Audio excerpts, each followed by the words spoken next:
Boa tarde a todos. Estamos abrindo a loja Conde de Saint-Germain, hoje com um convidado muito especial, nosso irmão Ricardo Neri, do Get Unpleasant, que fica em Cuiabá e que, aliás, fez aniversário nesse fim de semana.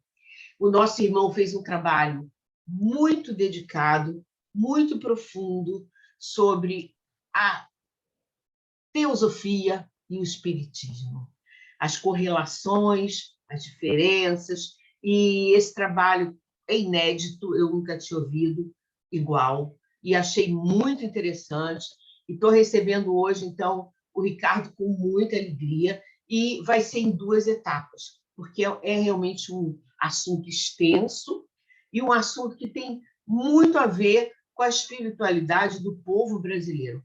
Então, eu acho um estudo fundamental e importantíssimo para nós, teosofistas, que estudamos as religiões comparadas. Então, seja bem-vindo, Ricardo, e agora é com você, pode fazer sua apresentação, e é com você agora. Boa tarde a todos, meus irmãos da loja Saint-Germain. De início, eu gostaria de agradecer o convite por parte da nossa irmã Regina e falar que é um prazer, uma alegria imensa estar pela primeira vez presente aqui nos trabalhos dessa loja, conhecida no seio do ambiente teosófico aqui do país, e falar de um tema que pessoalmente me é muito caro, pelo interesse que eu sempre tive sobre os estudos comparados de religião, pelo fato de eu ver muitas aproximações entre o espiritismo, a doutrina espírita e a teosofia, e que são 2 movimentos espiritualistas que, no meu entendimento, contribuem muito para uma perspectiva mais ampla, para uma perspectiva mais compassiva, mais elevada, mais aprimorada da vida, do que digamos assim, os ensinamentos ou as tradições que normalmente são passados, atualmente nos ambientes espirituais, nos ambientes religiosos aqui no nosso país. A gente vai ter a oportunidade de detalhar durante a apresentação, espero eu, exatamente essas questões e por que esse tema me é tão caro, por questões pessoais, mas também por esse aspecto de grande contribuição, de grande relevância que eu vejo tanto na ação espírita quanto na ação teosófica aqui no território do nosso país, para a construção de uma visão mais ampla e mais profunda da vida.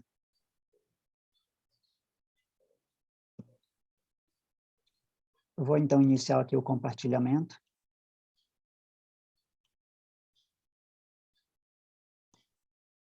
Bom, o tema que eu me propus para o trabalho da tarde de hoje é Teosofia, Doutrina Espírita, Aproximações. Vai ficar bem claro durante o tema da exposição, porque não é um comparativo, não é dizer o que é melhor, o que é pior, não se trata disso, ok? Mas sim aproximações entre esses 2 sistemas de pensamento, ok? Deixa eu acionar aqui o apontador, pronto. Então, basicamente, a apresentação são esses temas aqui, o sumário da apresentação, a introdução, alguns aspectos históricos, a questão das aproximações em si entre a doutrina espírita e a teosofia, e as conclusões necessárias para o fechamento de todo o processo. Como a irmã Regina comentou na abertura dos trabalhos, o conteúdo ficou bastante extenso e ele não tem como apresentar em uma única sessão. Então, hoje, eu pretendo abordar a questão da introdução histórica e alguns elementos de aproximação. Demais elementos de aproximação e as conclusões ficarão para uma segunda parte, um segundo momento. Bom, iniciando aqui. Gostaria de chamar a atenção para esse aspecto da fraternidade humana, primeiro objetivo. Desde os primeiros dias de sua fundação, ainda no século passado, a ST, Sociedade Teosófica, estruturou-se sobre o amplo princípio humanitário da fraternidade universal, abrindo aspas, uma instituição que se fizesse conhecida em todo o mundo e cativasse a atenção das mentes mais elevadas. Seguindo, encontra-se nos escritos daqueles primeiros tempos a afirmação de que, abre aspas, é a humanidade que é a grande órfã, a única deserdada sobre a terra, e é dever de todo homem capaz de um impulso altruísta fazer algo, por menor que seja, pelo seu bem-estar. Então, esse trecho aqui é conhecido do ambiente teosófico, é um recorte de uma comunicação entre um Mahatma, um grande Mahatma, né, na realidade o Mahashohan, o grande Mahashohan, e eu trouxe esse fragmento porque eu considero que ele se insere de maneira muito precisa na abordagem que eu pretendo apresentar hoje para vocês. Por esta razão, o seu primeiro objetivo, ou seja, o primeiro objetivo da ST está formulado da seguinte maneira: formar o núcleo de fraternidade universal da humanidade sem distinção de raça, credo, sexo, casta ou cor. Eu vou repetir porque isso aqui é importante. Formar um núcleo da fraternidade universal da humanidade sem distinção de raça, credo, sexo, casta ou cor. Isso aqui eu retirei do site da Sociedade Teosófica por questão formal, mas é conhecido por todos nós, evidentemente. Ok? Introdução. Sobre o que nós falaremos hoje? Alguns tópicos relacionados à doutrina espírita, que doravante eu vou chamar de DE, toda vez que tiver DE é a doutrina espírita em si, sua codificação em meados do século XIX. A visão da doutrina espírita sobre alguns de seus temas centrais. Aproximações possíveis entre a doutrina espírita e a doutrina teosófica. Ok? Ou teosofia, eu coloquei doutrina teosófica apenas no sentido de comparação das duas teosofias, né? Das duas doutrinas, melhor dizendo. Iniciando aqui, o que é a doutrina espírita, ou comumente falando, o espiritismo, que é o termo mais conhecido, é o termo mais popular. Abre aspas, é o conjunto de princípios e leis revelados pelos espíritos superiores contidos nas obras de Allan Kardec, que constituem a codificação espírita. Esse termo aqui é importante. Esse conjunto de obras que constituem a codificação espírita. E o que seria essa codificação espírita? O conjunto das seguintes obras. O Livro dos Espíritos, que foi o primeiro a ser elaborado e lançado. O Livro dos Médiuns, o Evangelho segundo o Espiritismo, o Céu e o Inferno, a Gênese. Então, essas siglas aqui são as siglas que são utilizadas muito no ambiente espírita para identificar essas obras.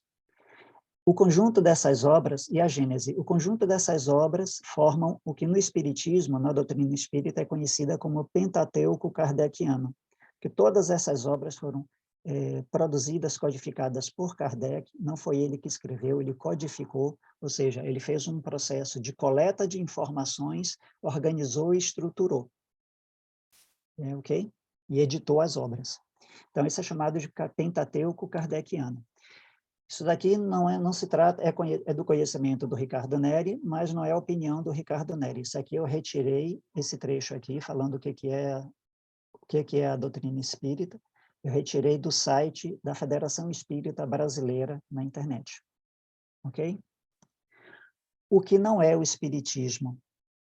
Mediunidade, ética, nem toda prática mediúnica é espírita.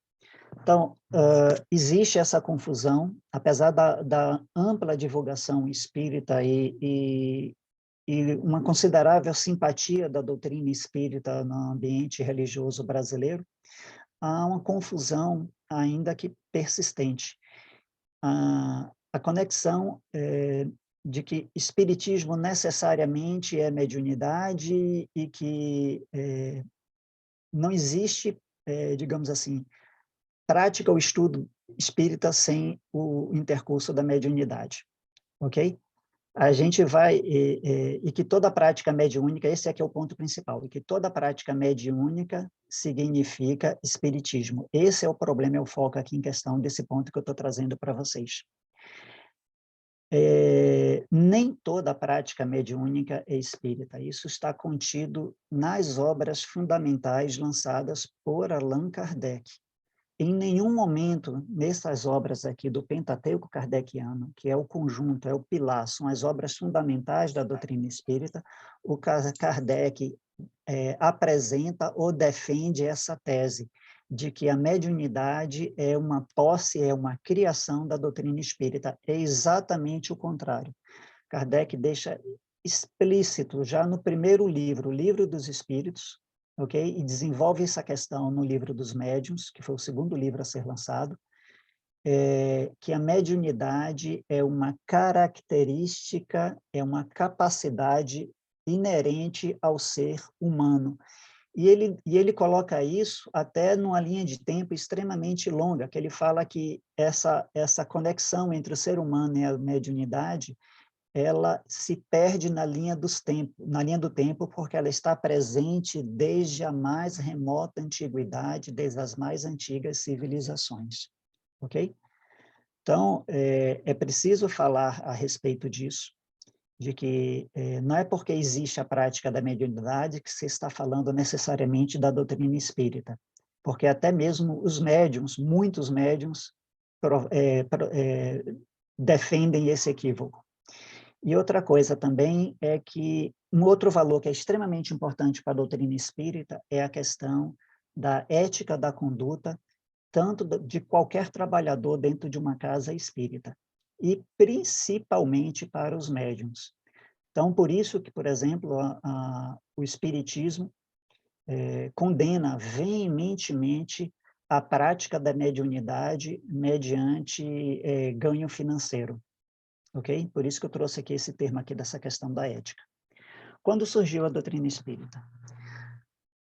A doutrina espírita, o espiritismo moderno, surgiu em abril de 1857, portanto, cerca de 18 anos antes da fundação da Sociedade Teosófica em Nova York. Ok? É anterior. E, evidentemente, lá na França, né, Paris.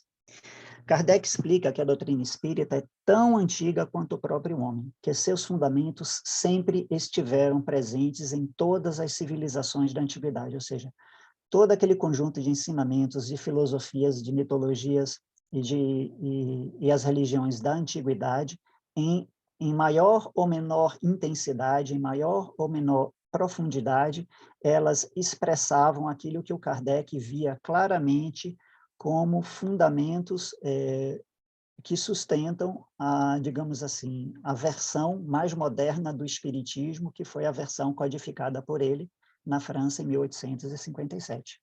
Pois são expressões das leis naturais que regem a formação e a existência do universo. Então, essa questão da mediunidade, essa capacidade inerente ao ser humano, não é nada criado pelo ser humano. É uma condição, é uma capacidade inerente à natureza do ser e à evolução do próprio ser humano. Essa é a visão espírita sobre essa questão. Quem foi Allan Kardec? Ok? Muitos pensam conhecer algo sobre Allan Kardec, mas a gente vai trazer, penso eu, alguns elementos novos aqui. Que tem a foto dele, ok? Pseudônimo de Denisard Hippolyte Léon Rivail, ou seja, ele é o professor Rivail, como ele era conhecido na França. Ele nasceu em 1804, em Lyon, e faleceu aos 64 anos. Isso aqui, fonte Federação Espírita Brasileira, ok? Nascido de antiga família católica, com tradição na magistratura, ou seja, o pai, os tios, avô de Kardec, quase todos eles trabalhavam, foram profissionais na área do direito, advogados, juízes, magistrados, desembargadores, etc. Desde cedo ele manifestou propensão para as ciências e a filosofia. Ele fez seus estudos na escola de Pestalozzi. Pestalozzi, para quem é da área de educação, conhece Pestalozzi, ele é considerado um dos grandes formadores, né, da pedagogia moderna. Ele formou um instituto, o Instituto Pestalozzi, numa cidade em Verdun, no interior da Suíça, e o Denisard, né, menino, foi enviado para o Instituto Pestalozzi pelos seus pais para que ele recebesse o que era considerado na época por muitos a melhor instrução educacional pedagógica disponível naquela época. que era no Instituto de Pestalozzi, tornando-se um de seus mais distintos e ativo propagador de seu método, o método de Pestalozzi, de grande influência na reforma do ensino da França e na Alemanha. Um outro ponto também interessante que Denis Arp, porque ele ainda não era Kardec, Kardec foi um pseudônimo que ele passou a adotar quando ele codificou e publicou a primeira obra espírita. Ele teve um desempenho educacional tão relevante no Instituto Pestalozzi que ele foi, com pouco tempo, ele foi colocado como monitor dos alunos, dos colegas na própria turma onde ele estudava.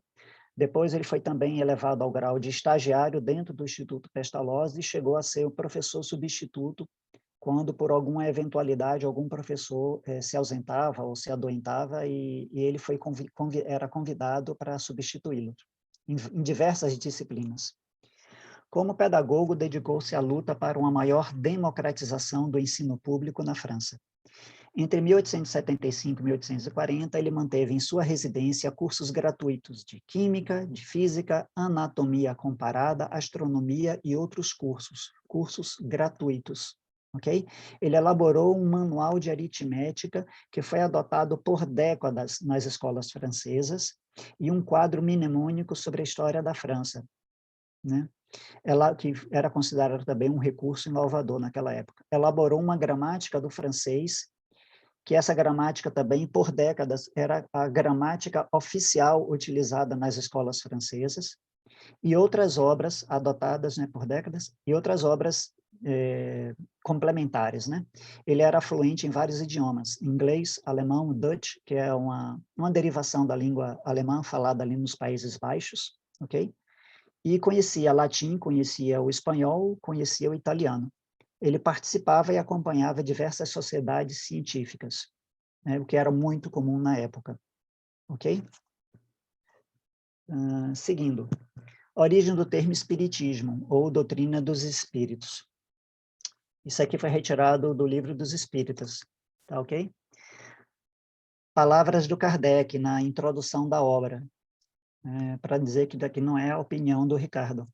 Para designar coisas novas são necessárias palavras novas. Assim exige a clareza de uma língua, para evitar a confusão que ocorre quando uma palavra tem múltiplo sentido. As palavras espiritual, espiritualista, espiritualismo, elas têm, ou seja, elas já possuíam na época de Kardec um significado bem definido na opinião do Kardec. E vamos aqui lembrar da formação pedagógica dele, o cuidado que ele tinha, ele produzia uma gramática, ele conhecia vários idiomas, então a gente percebe que ele era bastante zeloso com relação a essas questões de escrever, divulgar e falar, expressar as coisas o mais corretamente possível.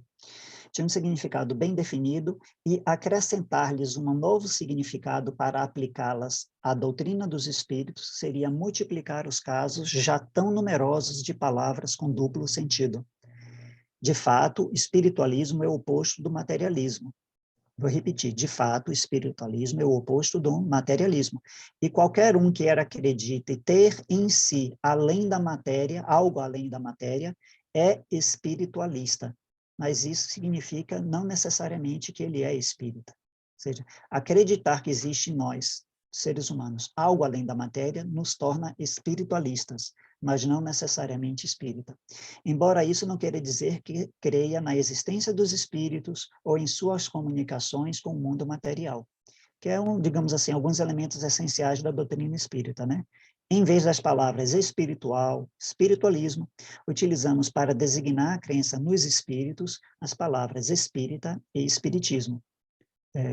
Spirit e espiritismo, né? Porque como eu não tenho influência em francês, não vou tentar expressar aqui em francês. Que lembram a origem e têm em si a raiz e que, por isso mesmo, têm a vantagem de ser perfeitamente inteligíveis, reservando à palavra espiritualismo sua significação própria. Por que eu trouxe esse trecho aqui? Eu considero ele extremamente importante. Para distinguir, fazer a distinção necessária entre espiritismo e espiritualismo, porque aqui no Brasil, por uma série de fatores, existe esse problema. Muitas obras de natureza espiritualista que foram trazidas, principalmente da Europa, para o Brasil na década de 40, na década de 50, na década de 60 e 70 do século passado, quando estava presente no original o termo spiritualism, em inglês, principalmente, foi traduzido como espiritismo, ok? O que eu penso a respeito disso é que, provavelmente, a palavra espírita já era bastante conhecida no nosso território na década de 50, 60, principalmente a partir da década de 60 e 70, pelo imenso trabalho, pelo grandioso trabalho desenvolvido pelo médium espírita Francisco Cândido Xavier, que eu acho que é conhecido de todos aqui no país, né? Bastante conhecido, independente de concordarem ou não com as ideias e a prática dele. Não é essa a questão. Mas era bastante conhecido. Então, penso eu que os tradutores preferiram usar o termo espiritismo para designar o conjunto dessas ideias, dessas doutrinas, desses valores, por se tratar de algo próximo aos ideais, às ideias, os valores que a doutrina espírita divulgava aqui no Brasil, ok? Do que introduzir uma palavra nova.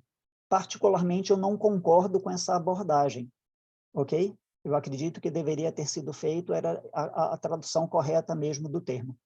Mas, enfim, ocorre que até hoje, por exemplo, em livros como a Isis Sem Véu, em livros como A Doutrina Secreta, e algumas outras, A Chave da Teosofia, principalmente, você tem, no original, palavras como espiritismo e espiritualismo, em inglês, e ambas recebem a mesma tradução como espiritismo, ok?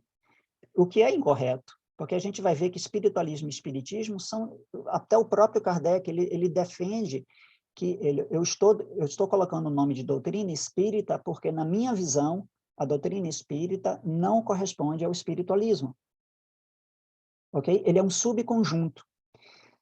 Kardec fala isso nas obras dele, porque Kardec não editou apenas aquelas 5 obras. Durante 11 anos, Kardec editou uma revista chamada Revista Espírita, que era algo muito comum naquela época no espiritismo, nos institutos filosóficos, nos institutos científicos, nos institutos religiosos, a produção de revistas, né, para você difundir aqueles ensinamentos, aquelas ideias, as ideias da instituição. Então, Kardec, ao longo das suas obras, ao longo dos 11 anos em que ele esteve à frente da divulgação do espiritismo, ele deixou bem claro isso. Ok? Então, ele fala, em um determinado momento da sua obra, por exemplo, que ele falava sobre o espiritualismo anglo-saxão. O que é o espiritualismo anglo-saxão? Era o conjunto de doutrinas espiritualistas, ou seja, que defendem a ideia de algo além da matéria presente no ser humano, mas esse é o ponto de contato. Um conjunto de doutrinas espiritualistas que estavam presentes na América, ou seja, Estados Unidos, quando ele fala América, está se referindo aos Estados Unidos, e na Europa, principalmente a Europa anglo-saxônica. Por que a Europa anglo-saxônica? Com o surgimento dos fenômenos das Irmãs Fox lá nos Estados Unidos, que produziram uma série de fenômenos mediúnicos, ok? Batidas, mesas girantes, aquele conjunto de fenômenos que a gente sabe disso até da própria origem da teosofia, da sociedade teosófica nos Estados Unidos, quando Blavatsky e Olcott se encontraram e dali meses depois fundaram a Sociedade Espírita, Sociedade Teosófica em Nova York. A Blavatsky foi encaminhada lá e o Olcott eles se encontraram na fazenda no interior dos Estados Unidos, onde supostamente esses fenômenos mediúnicos, os fenômenos espirituais ocorriam. E a Blavatsky foi lá para se aproximar e estudar, e não vou entrar aqui nos detalhes da presença da Blavatsky lá nessa fazenda, mas lógico, porque a gente sabe que o principal motivo foi ela encontrar o Olcott, ela dar os esclarecimentos, ela mostrar a realidade desses fenômenos espirituais, psíquicos, vamos chamar assim, e conquistar a atenção do Olcott, a amizade do Olcott, e a partir dali, sim, a semente estava plantada para a fundação da Sociedade Teosófica. Então, o próprio Kardec ele fala que o espiritualismo americano e anglo-saxônico é muito diferente da doutrina espírita, fundada, codificada por ele em Paris, em 1857. Por quê? Porque várias mensagens produzidas por médiuns na América e nos países nórdicos, ou na Inglaterra, na Escócia, naquela época, o que ele chama da Europa anglo-saxônica, os espíritos, os comunicantes, os espíritos, em muitos casos, na maioria dos casos, não defendiam, por exemplo, ideias como reencarnação, não defendiam ideia como a pré-existência da alma, não defendiam ideias como, por exemplo, a lei da evolução. E essas ideias, esses pontos que eu acabei de comentar com vocês, são pontos fundamentais da doutrina espírita. Não se pode entender a doutrina espírita sem esses pontos que eu acabei de comentar. Então, se você tem um médium escrevendo qualquer tratado, qualquer livro, qualquer mensagem, onde esses pontos não são mencionados, como eles são negados. Tiveram cartas, comunicações mediúnicas que chegaram cópias à mão de Kardec, em que eles negavam a lei da evolução, negavam o karma, a doutrina de causa e efeito, que também é um outro termo usado para a doutrina do karma, né, lá nesse ambiente da Europa do século XIX. Então, quando você tem esse equívoco de tradução, você acaba produzindo como consequência esse outro equívoco, que é pensar que toda e qualquer mensagem mediúnica é uma mensagem espírita, ok? E que todo e qualquer ensinamento dado através de um médium, dado através de, teoricamente, uma mensagem mediúnica proferida por um espírito comunicante, é uma mensagem espírita, não necessariamente, ok? Então, essa distinção aqui precisava ser feita. A origem do termo espiritismo. Eu pesquisei e eu encontrei essas 3 referências aqui a respeito da palavra espiritismo. São 3 livros em inglês que foram publicados na Europa no ano de 1854 e no ano de 1855. Mas observação aqui. Foram livros de edições extremamente resumidas, né, pequenas, discretas, e foram livros que não tiveram uma ampla circulação na Europa. Então, eu advogo até defendo a ideia de que esses livros, com essa inclusão do termo espiritismo em inglês, é possível que ele não tenha, eu não estou afirmando, mas é possível que ele não tenha chegado até o Kardec, porque senão, muito provavelmente, ele teria dado conta de criar um outro termo equivalente em francês, que não o espiritismo, ok? Para definir a sua doutrina, exatamente porque ele coloca exatamente na introdução que era necessário criar um termo novo para definir o que era a doutrina espírita. Okay? Então, como tudo começou? Kardec ouviu falar sobre as mesas girantes em 1854, e ele foi extremamente cético devido à formação científica e filosófica dele, ok? Mas, em 1855, ele tomou contato com esses fenômenos, porque um amigo que era estudante como ele, do magnetismo humano e da hipnose, ou seja, a imposição de mãos, né? E os fenômenos lá produzidos por Swedenborg e os magnetistas, né, os magnetizadores que estavam lá na Europa naquela época. Kardec estudava esses fenômenos. Então, um desses colegas dele encontrou Kardec e falou para ele mais profundamente a respeito desses fenômenos. Inclusive, falou para ele a respeito de que, durante essas reuniões de pessoas ao redor de uma mesa, que perguntas que eram feitas, elas eram respondidas, e de maneira inteligente. Aí o professor Denisard, não era Kardec, virou e falou, bom, para eu acreditar nessas coisas, seria necessário, então, que alguém provar que existe nervos e sistema nervoso nas mesas, mas aí ele se propôs a investigar. E foi nessa investigação que ele caiu em si, ele viu que a natureza das respostas eram complexas, a natureza das respostas que eram dadas a perguntas complexas eram profundas, e que boa parte daquelas questões elas não seriam do conhecimento das pessoas que estavam ali presentes naquela reunião. Então, ela não poderia ter sido produzida por uma combinação prévia, né, de maneira tão fácil assim. Então, a doutrina espírita no mundo. Momento atual, a doutrina espírita no Brasil, você teve a fundação do espiritismo lá na França, ele se expandiu de alguma forma por vários países no mundo, chegou aqui no Brasil, no final do Império, né? E a questão foi que o Brasil se tornou, dali para frente, o grande polo do espiritismo no mundo. Tem uma estatística que fala que 75% a 80% das publicações espíritas produzidas no mundo estão aqui no Brasil. Então, é uma hegemonia gritante, né? Muito forte, muito intensa. Hoje em dia, o grande nome do movimento espírita no Brasil, mas não é líder, Divaldo Franco não é líder do movimento espírita, espiritismo não tem líderes, espiritismo não tem, a doutrina espírita não tem papa, não tem chefe.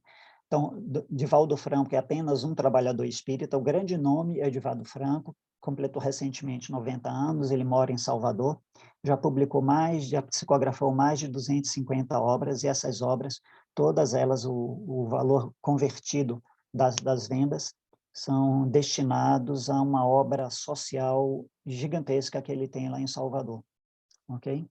Se depois quiserem mais detalhes, eu posso comentar com vocês. Doutrina espírita no Brasil. Como começou? Brasileiros que foram buscar a formação na França. De que maneira?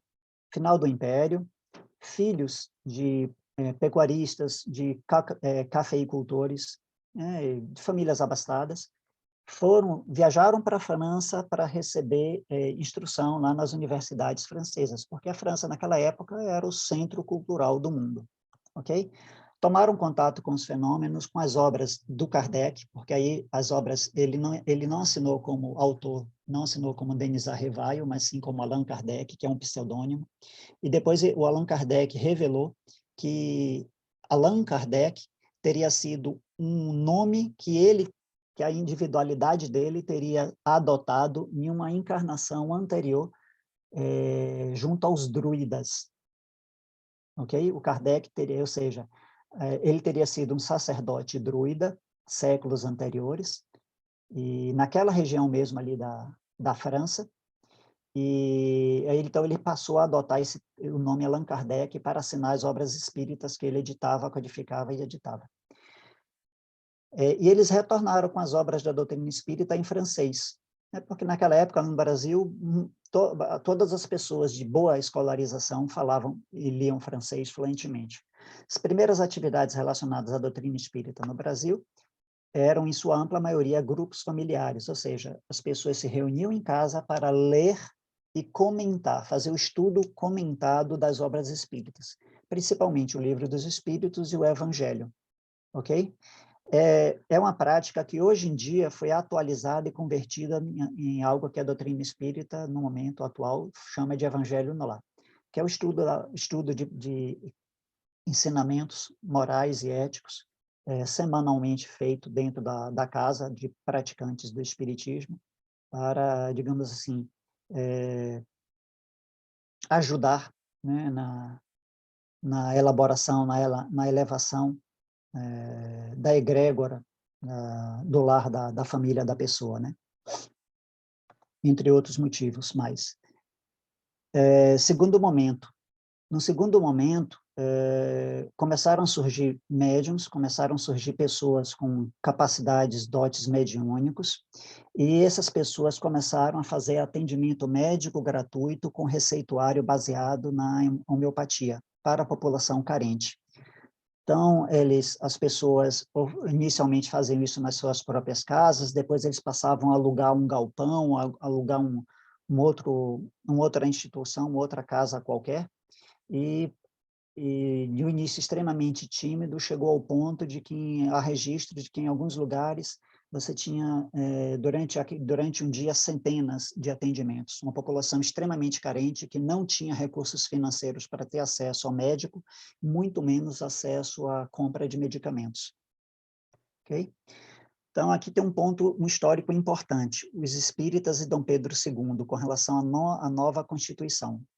No final do Império, né, Dom Pedro, se encaminhando para o final do Império, Dom Pedro estabeleceu uma nova Constituição. E nessa nova Constituição foi proclamada a ideia da liberdade de crença. E com isso, o clero católico, na época, evidentemente, foi contra, tentou demover o imperador dessa ideia, retirar isso da Constituição, mas ele manteve, ok? E isso deixou o clero católico da época extremamente insatisfeito, ok? E aqui tem uma relação com a polícia, porque o que acontece? Esses encontros, essas atividades primeiras desses encontros de atividades espíritas no Brasil, eles começaram a ganhar relevo, começaram a ganhar relevância, e aí esses grupos familiares começaram a abrir as suas portas para que não apenas os integrantes familiares fizessem aquele estudo semanal das obras espíritas trazidas da França, mas que terceiros, outras pessoas pudessem ser convidadas, ou seja, o que era um estudo familiar passou a se tornar a semente do que hoje nós conhecemos como um centro espírita, uma instituição espírita. E aí, como a coisa começou a ganhar volume, essas pessoas saíram das suas residências, passaram a fazer esses encontros em clubes, em instituições que abrigavam essa prática, que não tinham preconceito, eram libertários e tudo mais, ou então as pessoas alugavam ou compravam um imóvel para realizar especificamente esse tipo de trabalho. E aí foi que, por pressão do clero católico da época no Rio de Janeiro, notadamente no Rio de Janeiro, o bispo, né, e seus assessores acionavam o chefe da polícia da capital para que essa instituição espírita fosse fechada, tivesse as suas portas fechadas e lacradas. Evidentemente, o que acontecia? Os espíritas, né, as pessoas que estavam à frente daquela instituição, alguns deles, eles tinham acesso à corte, ou a pessoas influentes na corte, e faziam chegar as suas queixas ao ministro da Justiça, e em alguns casos chegou até mesmo aos ouvidos do imperador, segundo alguns registros. E aí chegou um momento em que o imperador mandou chamar o ministro da Justiça e pediu para ele dar ordem ao chefe de polícia da capital que parasse com essa atividade de fechar as atividades dessas casas espíritas, porque a Constituição brasileira pregava a liberdade de crença, né? Instituía a liberdade de crença. Então, essa atitude era inconcebível. E aí, o clero católico, de novo, tentou demover o imperador desse tipo de atitude, mas ele não se fez vencido, a decisão dele foi mantida, e aí as casas espíritas começaram a funcionar sem problemas de interrupção, e com isso elas começaram a se multiplicar, não só na cidade do Rio de Janeiro, mas no estado do Rio de Janeiro e outros estados também, ok? Lembrando que isso daqui é um recorte sobre a história do Espiritismo, porque tem essa questão aqui particular e relevante com relação a Dom Pedro II e essa ação específica do clero lá na capital. Mas, na realidade, outros núcleos como esses, de grupos familiares e de atividades, de grupos de médiuns para auxílio a pessoas carentes, já ocorriam em outras capitais, como, por exemplo, Salvador, interior de São Paulo, e outras capitais do Nordeste e até mesmo na região Norte, ok? Primeiro jornal espírita, a primeira revista espírita mesmo produzida no Brasil foi em Salvador, ok? Então, aí a gente tem a expansão das casas espíritas, e só que, por outro lado, a perseguição continuou com relação às instituições e às casas que praticavam as religiões e as doutrinas afro-brasileiras, ou seja, candomblé, umbanda e suas variações. E aí aconteceu uma coisa interessante. Quando os praticantes das religiões afro-brasileiras eles perceberam que as casas espíritas estavam funcionando sem intervenção e descobriram o motivo, eles modificaram, há registros disso, não posso afirmar que em todos os casos foram esses, mas muitas delas mudaram o nome, então passaram a ser tenda caboclo, por exemplo, aqui eu estou dando um nome totalmente fictício, tendo caboclo sete flechas para casa espírita, caboclo sete flechas. Centro de Umbanda, tio Ormindo, para centro espírita ou casa espírita, tio Ormindo. E dessa maneira eles passaram a ser escudados pela prática que já estava em curso com relação às casas espíritas. Lembrando que nessa época não existia o órgão nacional, a Federação Espírita Brasileira. Então, aqui a gente já entrou no final do século XVIII, início do século XIX. Né? A gente tem uma figura de destaque que foi Bezerra de Menezes. Ele era médico, ele foi militar, ele foi político, ele foi um dos primeiros presidentes da recém-instituída Federação Espírita Brasileira. Ele era um grande orador, capaz de, digamos assim, fazer palestras, exposições públicas para centenas de pessoas nos grandes salões da capital que existiam naquela época. E eu atribuo ao Bezerra de Menezes a condição do atual caráter extremamente fraterno, doutrinário e compassivo da doutrina espírita, como todos nós conhecemos, aqui no Brasil. Né? Tanto assim que a doutrina espírita é claramente vista pelos espíritas como uma doutrina cristã aqui no Brasil. Então, eu penso que o trabalho do Bezerra de Menezes, que era uma pessoa dotada de extrema compaixão, uma pessoa extremamente desapegada, uma pessoa extremamente caridosa e fraterna, junto com a grande influência do médium Francisco Cândido de Xavier, ele produziu uma derivação da doutrina espírita original de Kardec, que tinha um caráter eminentemente científico, pelos praticantes, mas não por Kardec. O Kardec em si, na sua fundação, nos seus fundamentos originais, os relatos que eu já estudei sobre como funcionava a instituição espírita fundada por ele, os três aspectos de ciência, filosofia e religião estavam bastante representativos. Mas quando as casas espíritas foram sendo expandidas e fundadas nas outras cidades francesas e nos outros países europeus, elas foram aos poucos, por influência do cientificismo europeu do século XIX, elas foram aos poucos produzindo um destaque, uma relevância maior no aspecto científico da doutrina espírita, ou seja, a prática e o estudo da mediunidade e dos fenômenos mediúnicos, ou seja, o estudo, buscando o estudo científico desses fenômenos, ok? Então, a gente tem espíritas, né, de grande escola, de grande relevância nesse período aí, no início do século XX.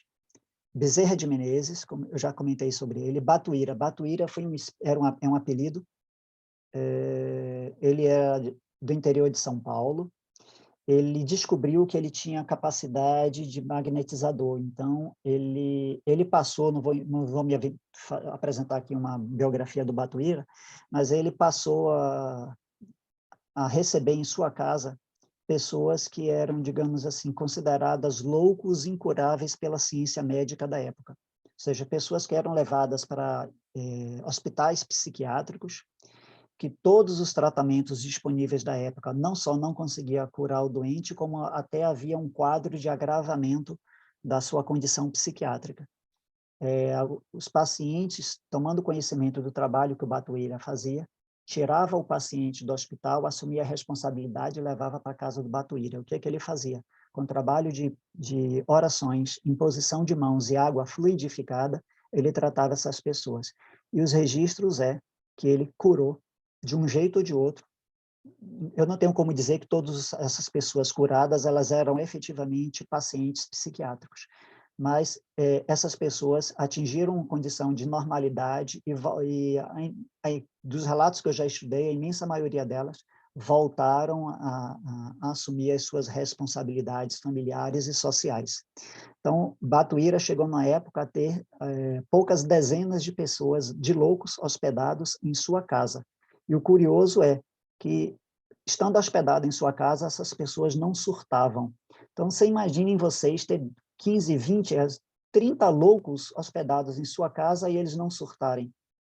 É algo que chama a atenção, não é verdade?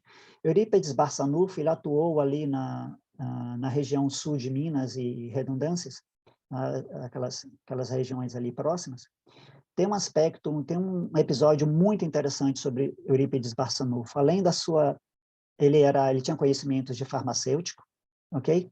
Prático, ele não tinha formação universitária nesse sentido, o que era comum na época, mas ele também, ele produzia, para pessoas carentes, ele produzia o remédio, que também era comum na época, ele tinha os elementos, produzia o remédio e dava o remédio de graça para as pessoas que não tinham recursos. Mas, além disso, também ele tinha dons de cura. Tem um episódio que ficou registrado na história, que foi o seguinte: um fazendeiro, que morava a algumas dezenas de quilômetros da cidade, onde Barçanufo residia. A esposa dele estava grávida e entrou em trabalho de parto. Ele chamou uma parteira, a parteira não conseguiu dar conta do parto. Chamou uma segunda parteira, as duas estavam tendo extrema dificuldade em concluir o trabalho de parto. E aí o que houve? Uma delas falou da possibilidade de se perder o bebê ou mesmo perder a mãe e o bebê. O fazendeiro ficou apavorado com esse cenário e pediu para um funcionário dele ir na cidade correndo e a cavalo, o mais rápido possível, e trazer o Eurípides Barçanufo para que ele atuasse, tentasse atuar nesse cenário. E aí o que aconteceu? O Eurípides Barçanufo, coisa de 10, 15 minutos depois, o Eurípides Barçanufo chegou lá na casa do fazendeiro com sua maletinha para fazer o trabalho. O fazendeiro ficou extremamente feliz, ele entrou no quarto, pediu para que as parteiras saíssem, que ele ficasse sozinho com a mãe. Alguns 15, acho que 20 ou 25 minutos depois, saiu de lá do quarto. O Eurípides Barçanufo com o bebê nas mãos e a mãe em perfeitas condições. O fazendeiro ficou muito feliz, quis pagar, ele não aceitou e simplesmente foi embora. E, segundo o relato do fazendeiro, alguns minutos depois, chega o funcionário da fazenda, extremamente triste e desiludido. E o patrão foi lá agradecer a ele por ele ter trazido o Eurípides Barçanufo tão rápido para a fazenda. Ele falou, mas doutor, é por isso que eu vim conversar com o senhor e pedir desculpas, eu não consegui encontrar o Eurípides Barçanufo. Aí o patrão perguntou, mas como? Ele esteve aqui logo depois que você saiu? Então, detalhes, né? Cair Bachuta foi outro também, na cidade de Matão, interior de São Paulo, que foi um grande divulgador do espiritismo. Ele conheceu o espiritismo e se converteu. Ele foi o primeiro prefeito da cidade de Matão. Ele construiu o primeiro centro espírita da cidade de Matão. Hoje em dia é um museu lá na cidade de Matão. O Cair Bachuta foi extremamente importante para que Matão se transformasse em cidade, por isso ele ficou como o primeiro prefeito de Matão. Ele era farmacêutico de formação, ele era natural do Rio de Janeiro, e ele era um grande palestrante. E ele trabalhou muito, escreveu vários livros, e ele trabalhou muito com a difusão radiofônica do espiritismo. Francisco Xavier é outro grande nome do espiritismo, psicografando obras de Emmanuel, André Luiz e outros, né? Outros espíritos. Produziu mais de 400 obras, várias obras traduzidas em diversas línguas. E aqui nós temos um caso de polêmica, que quando Chico Xavier começou a produzir algumas obras, trazendo alguns elementos novos, como a descrição da vida no que seria o chamado plano espiritual, de acordo com a visão dos espíritas, houve polêmica, porque alguns espíritas passaram a dizer que aquelas informações, aqueles elementos trazidos pelas obras de André Luiz, principalmente as obras de André Luiz, década de 50, 60, elas não encontravam referência direta nas obras originais de Kardec. E fizeram, digamos assim, uma grande pressão para que essas obras não fossem declaradas conteúdo espírita precisamente. Mas foi formado um colóquio lá, e a diretoria da Federação Espírita Brasileira e outros membros espíritas de relevância no cenário nacional estudaram essa questão, analisaram essa questão e acabaram, digamos assim, validando as informações, os ensinamentos e os novos elementos trazidos pelas obras psicografadas pelo Chico Xavier.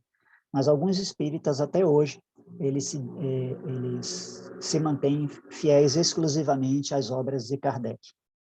Ok? Isso é um detalhe apenas interessante, histórico para a gente. Bom, no Brasil, segundo o IBGE, tem aproximadamente 5 milhões de espíritas autodeclarados, certo?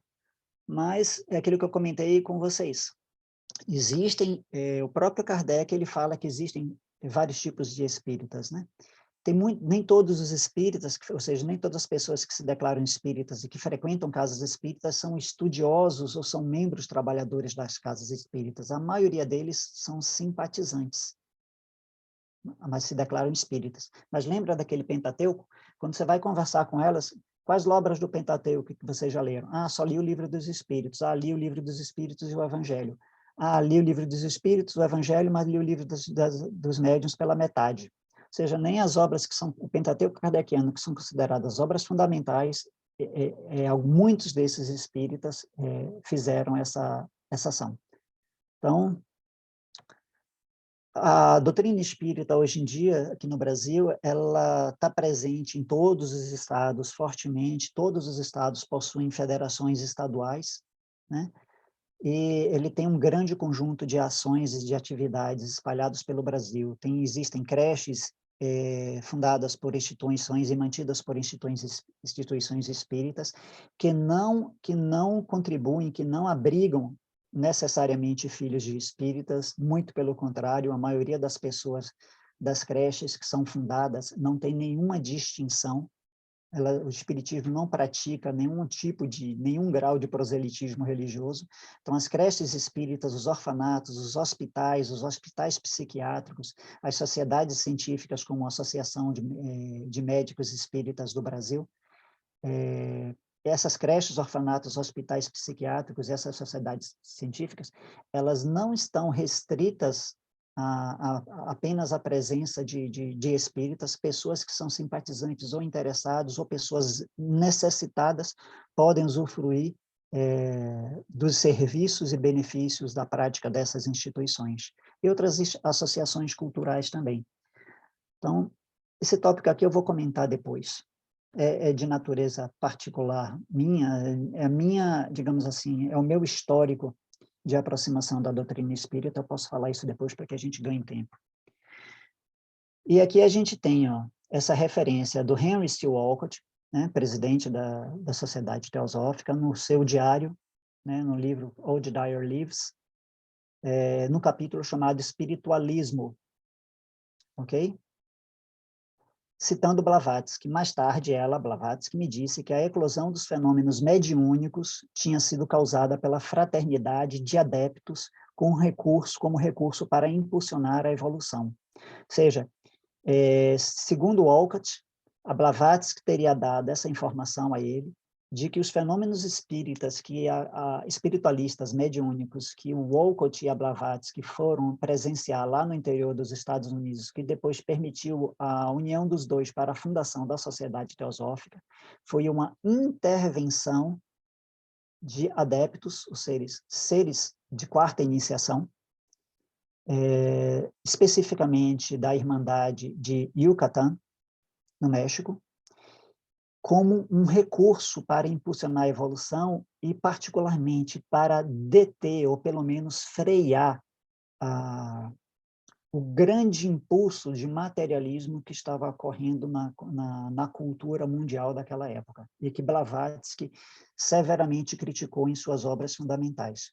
Olcott colocou essa ideia em outro livro seu, People from the Other World, de 1875. Esse livro, que eu saiba, ainda não foi traduzido para a língua inglesa, tá?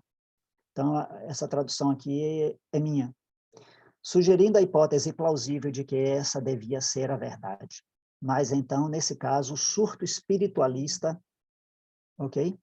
Não podia ser considerado totalmente maléfico, como a pintavam alguns extremistas teosóficos, pois é inconcebível, pelo menos para mim, que eu os conhecia, que alguns daqueles irmãos mais velhos da humanidade, ou seja, essa irmã, ele entendendo que a informação da Blavatsky estava correta, ok? Que esses irmãos mais velhos, é como Olcott chamavam os adeptos, e os mestres de sabedoria, que é a quinta iniciação, os irmãos mais velhos fossem empregar, ainda que para o bem da raça humana, um expediente absolutamente mau em si mesmo. Okay? Isso aqui é uma consideração do Olcott sobre essa comunicação da Blavatsky feita para ele. Penso pessoalmente que um outro objeto intimamente relacionado a esse evento do despertar mediúnico foi o de combater ferozmente o feroz materialismo que avançava sem trégua sobre todas as mentes, que Kardec criticou nas suas obras espíritas, já na época da codificação, em 1857, 18 anos antes da fundação da Sociedade Teosófica, e que o Olcott e Blavatsky também foram enfáticos nessa questão. A eclosão em massa dos fenômenos espirituais mediúnicos seria um tratamento de choque, fazendo a mente dos pensadores, filósofos e cientistas se sentirem obrigados a redirecionar seus esforços e energias não mais no sentido de aprofundar suas concepções materialistas e antirreligiosas, mas se deter, ainda que temporariamente, na investigação desses fatos. Independente da resposta da ciência oficial da época, é notório que a população comum respondeu positivamente sobre esse alerta, contido nas entrelinhas desses fenômenos. Ou seja, o que nós vemos, se a gente for estudar a história do século XIX, história do século XX, que um percentual significativo da população, no mundial ocidental, passou a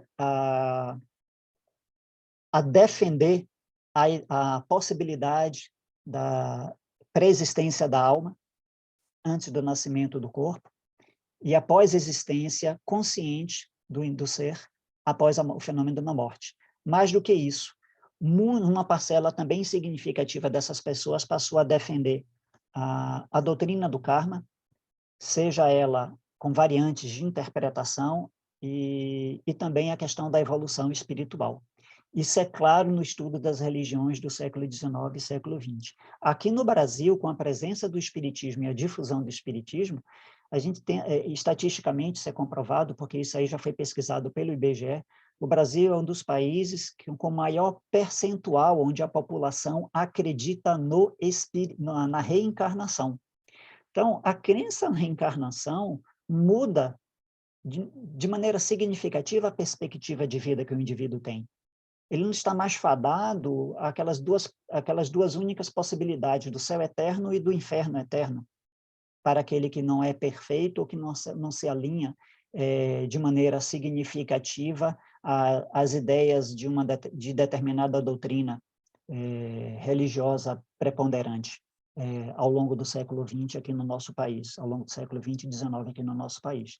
Não estou aqui querendo falar mal de doutrinas, estou querendo apontar um aspecto histórico aqui nessa questão. Então, esse é meu entendimento aqui a respeito disso. Eu acredito que a finalidade foi alcançada, porque se a gente for estudar os fatos históricos, os relatos, passados cerca de 50 anos do início dos fenômenos espíritas lá nos Estados Unidos e da fundação da Sociedade Espírita por Kardec lá na França, em Paris, o que houve foi um decréscimo contínuo dos fenômenos mediúnicos, dos fenômenos, vamos chamar assim, espíritas, até mesmo dentro das instituições espíritas. Ok?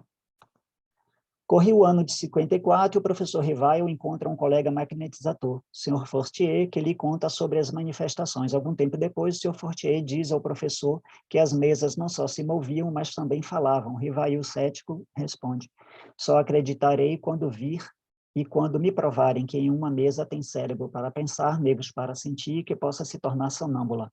É uma espécie de transe sonambúlico. É isso que ele está querendo chamar aqui de mesa sonâmbula. Até lá, permita que eu não veja, no caso, mais do que um conto para nos fazer dormir. Né?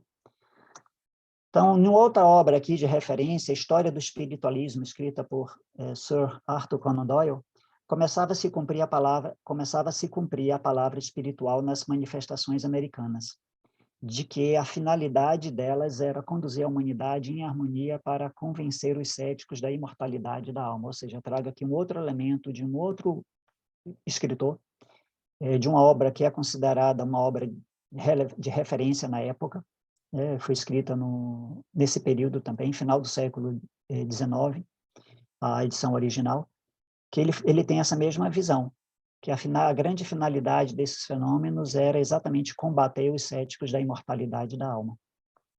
Okay? E aqui, alguns elementos. Provavelmente devo terminar aqui a apresentação de hoje. Relação entre HPB e Sir Pierre Gaëtan Lemarie, em francês. Olha só, esse trecho aqui eu retirei desse livro, The Letters of HPB, né, H.P. Blavatsky. É um livro escrito por John Algeo, um teósofo americano, muito conhecido no ambiente teosófico. São cartas que não estão, segundo a informação que eu obtive, elas não estão naquela coletânea formada pelo Boris Zirkov. São cartas que foram encontradas em separado. O John Algeo compilou elas e produziu, editou esse livro. Esse livro, que seja do meu conhecimento também, não foi traduzido para a língua portuguesa ainda. Olha só, médiuns venais pagos, quando você tem todos os meios dentro de si para se comunicar e visitar e receber visitas de seus falecidos. Ou seja, a Blavatsky está condenando a questão dos médiuns pagos, coisa que o Espiritismo também condena veementemente. Com que boa vontade devo dedicar toda a minha vida, ou melhor, sacrificá-la, mesmo que pudesse transmitir a alguns pais e mães enlutados, filhos e filhas órfãos, a maior verdade que já existiu, uma verdade tão facilmente aprendida e praticada por quem é dotado de uma poderosa vontade e fé. Eu disse, ou pouco, ou muito não sei qual. Pelo fruto julgaremos a semente. Então, a Blavatsky está falando a respeito disso, da realidade desses fenômenos, da realidade da comunicabilidade, pelo menos em algum grau, porque a gente sabe que em outras obras a Blavatsky desenvolveu esse tema, e ela se expressou claramente que há uma clara diferença, divergência entre a visão espírita, que é mais aberta e expansiva nessa questão, e a visão teosófica, que é mais restrita. Mas o fato de ser restrita não quer dizer necessariamente que exclui a possibilidade. Isso precisa ficar claro. Você quer saber sobre a Revista Espírita? A Revista Espírita foi aquela revista que eu comentei com vocês, que o Kardec foi o editor dela durante 11 anos, enquanto ele esteve vivo. Depois que o Kardec faleceu, a direção do movimento espírita na França, que naquela época era a direção do movimento espírita no mundo, foi transferida para o senhor Pierre Gaëtan Lemarie. Atendo ao seu pedido com o maior prazer. Isso aqui é Blavatsky conversando com um amigo dela, espiritualista, que estava buscando essas informações. Pois conheço bem e considero o senhor Lemarie, o editor dela, da Revista Espírita, meu amigo. Este jornal ou periódico é o melhor da França. É altamente moral, verdadeiro e interessante. Claro que a direção dele é puramente Kardec, ou seja, a ênfase é a doutrina espírita de Kardec, pois o livro foi criado do próprio maître, né? Ou seja, do próprio mestre, ou seja, a estrutura, a espinha dorsal, a linha editorial do jornal é a linha editorial estabelecida por Kardec. Como os espíritas francesas, que os reencarnacionistas chamam de Allan Kardec, e foi deixado, porque os espíritas chamavam Kardec de o mestre. Além disso, como herança por esse último, para Lemarie. A viúva, Madame Allan Kardec, a viúva de Kardec, é uma das mulheres mais nobres e puras vivas. Ela viveu muitos anos após Kardec. Kardec faleceu cedo, não chegou aos 70 anos. Os espíritas têm uma leve tendência ao ritualismo e aos dogmas, mas isso é apenas uma leve sombra de sua educação católica, um hábito inato nesse povo que salta tão rapidamente da escravidão papal, seja para o materialismo, seja para o espiritismo. Ou seja, quando houve todo aquele processo de difusão do cientificismo na Europa no século XIX, muitas pessoas romperam com as suas tradições familiares religiosas, e aí algumas delas abraçaram fortemente o cientificismo materialista, ou algumas delas na França que tomaram contato com a doutrina espírita, abraçaram a doutrina espírita. Okay? Mas ainda são amigos do senhor e Madame Lemarie. que são ambos pessoas altamente cultas e verdadeiros e sinceros como ouro. Isso aqui são palavras de Kardec nessa carta. Desculpa, de Blavatsky nessa carta. Então, finalizando aqui, a doutrina espírita e a teosofia no Brasil. Alguns elementos de muitas aproximações foram dadas por João Batista Brito Pinho. Ele foi presidente da Sociedade Teosófica aqui no Brasil e ele deu uma entrevista onde ele conta a visão dele sobre a história da Sociedade Teosófica no Brasil através desse vídeo aqui do YouTube, onde ele fala muito sobre as interconexões entre a teosofia nascente e o espiritismo presente do Brasil no início do século XIX. Inclusive, ele mesmo fala que ele começou os estudos deles espirituais em uma casa espírita, ele se manteve espírita, ele passou a trabalhar dentro da Lige Teosófica, e, pelo que me deu a entender a entrevista dele, ele manteve em paralelo essas duas atividades, e, lógico, depois, com o tempo, ele foi assumindo mais e mais responsabilidades dentro da Sociedade Teosófica, até o ponto de chegar a se tornar presidente da Sociedade Teosófica no Brasil. Evidentemente que aí conciliar as duas atividades ficou cada vez mais difícil. Mas eu não quero me estender mais, eu acho que eu já apresentei alguns elementos de aproximações, e os outros elementos de aproximação, onde eu vou fazer uma análise doutrinária de cada elemento de aproximação, eu devo apresentar, então, no nosso segundo encontro. Eu vou interromper aqui o compartilhamento e agradeço a atenção, a paciência de todos vocês e retorno a palavra para a nossa irmã, Regina. Olha, Ricardo, foi excelente, porque nós não temos muita noção dessa parte histórica, principalmente aqui no Brasil. A gente ouve um pouquinho do Allan Kardec, da França, mas aqui no Brasil a gente não tem noção de como é que aconteceu.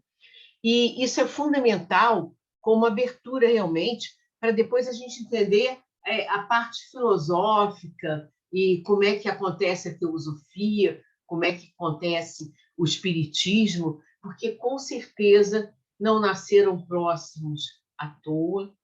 E eu agradeço demais a você por essa brilhante abertura, que acrescentou muito, muitas coisas a gente não conhecia, eu não conhecia, com certeza. Então, que bom, e estamos aí aguardando ansiosamente a segunda parte. Eu queria comentar só uma coisa sobre o Allan Kardec, é que ele nasceu numa cidade, a cidade de Lyon, que para os celtas era importantíssima. Era um lugar na França onde, de vez em quando, eu não sei de quanto em quanto tempo, havia uma reunião onde iriam todos os druidas, né, para essa tal reunião, onde aconteciam os julgamentos, onde aconteciam as decisões deles. E então não é à toa que ele nasceu na cidade de Lyon, que era realmente o coração celta da França. É muito interessante isso. Então, Regina, sua o túmulo de Kardec no cemitério, né, de Paris, ele não tem uma configuração padrão de um túmulo, digamos assim, de característica europeia. É um dolmen druida. E simplesmente disparado o túmulo mais visitado do principal cemitério da França. É o Père Lachaise, fica lá. É lindo, exatamente. É um dolmen, praticamente, né? É um dolmen. Ele tinha uma certeza absoluta dessa ligação com os druidas e que realmente os druidas praticavam uma religião que falava na reencarnação. Então, acho que ele voltou para trazer de novo a reencarnação para o lado do Ocidente, né? Porque do Oriente permaneceu, mas no Ocidente não. Mas existia, porque existem os livros até do próprio César, né? Do Júlio César, falando sobre os druidas, porque eles não falavam sobre eles, quem falava sobre eles eram os outros de outros lugares, né? Então, o que acontece? Nesses livros, ele confirma a questão da reencarnação e outras coisas bastante interessantes. Então, Ricardo, No Dolmen de Kardec, do Témulo de Kardec, lá tem uma frase emblemática. Ele que pediu para colocar isso. Nascer, crescer, morrer, evoluir sempre. Essa é a lei. Quer dizer, se isso daí ele não está defendendo a lei da evolução, e a reencarnação, após a existência da alma de um ser de maneira consciente, ou seja, ele não precisa esperar o dia do julgamento para saber se ele vai para o inferno ou para o céu. Então, fica claro esse ensinamento dele, ou seja, ele procurou, depois que ele se tornou espírita, ele efetivamente viveu cada dia da vida dele de acordo com esses valores, de acordo com esses ideais. ele realmente voltou para trazer a reencarnação de volta. Isso é muito bonito mesmo para o Ocidente, que é uma coisa não muito falada. Então, Ricardo, muito obrigada. Eu quero que você faça aí a sua despedida para a gente encerrar a gravação e continuar conversando, claro. E na próxima semana, aí então o Ricardo vai trazer mais detalhes sobre teosofia e espiritismo dessa parte comparativa, né? Então, Ricardo, com você agora. Bom, mais uma vez agradeço, Regina, esse convite. Foi uma honra e uma alegria, como eu falei no início do trabalho. Esse tema me é bastante caro, porque meu contato com a doutrina espírita fez parte da minha formação espiritualista, né? E o contato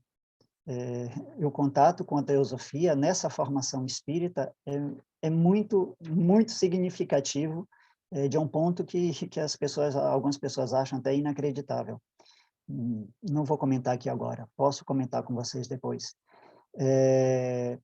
E é um tema muito caro, é um tema relevante dentro do estudo, por isso que eu fui estudar essa questão, dentro do estudo das religiões comparadas, porque se nós estamos no Brasil e nós queremos fazer estudo de religiões comparadas, é possível, mas fica difícil nós fazermos religiões comparadas, estudar o jainismo, estudar o taoísmo, estudar o shintoísmo. É possível, graças a Deus, aos recursos editoriais, às obras, os vídeos, porque o conhecimento hoje em dia, nessa época em que nós estamos vivendo, está extremamente difundido. Mas por que não estudar as tradições religiosas e as culturas presentes e atuantes dentro do nosso próprio país? Por que não estabelecer laços de fraternidade? Nós não precisamos concordar, ninguém está falando de concordância. Nós estamos falando de laços de fraternidade, de respeito, de amizade, porque, afinal de contas,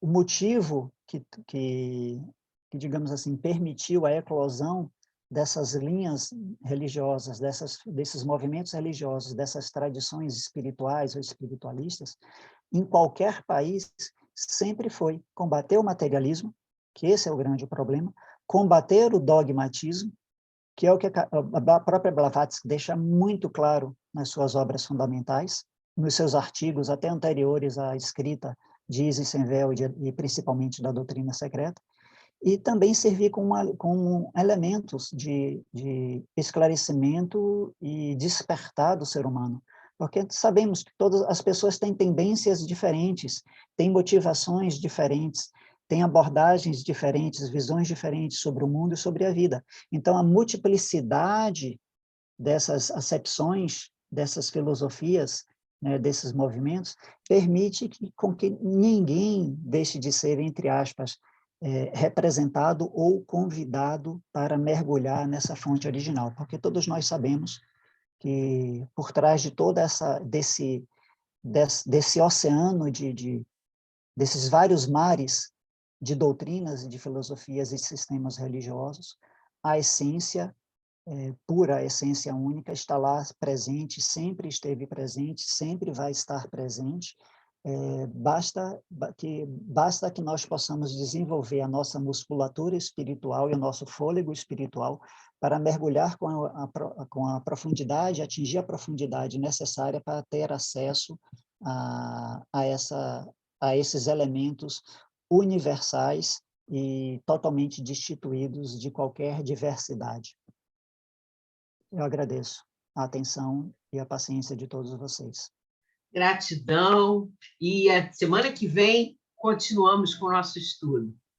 Estamos te aguardando. Eu vou, então, parar agora a gravação para fazermos o nosso bate-papo.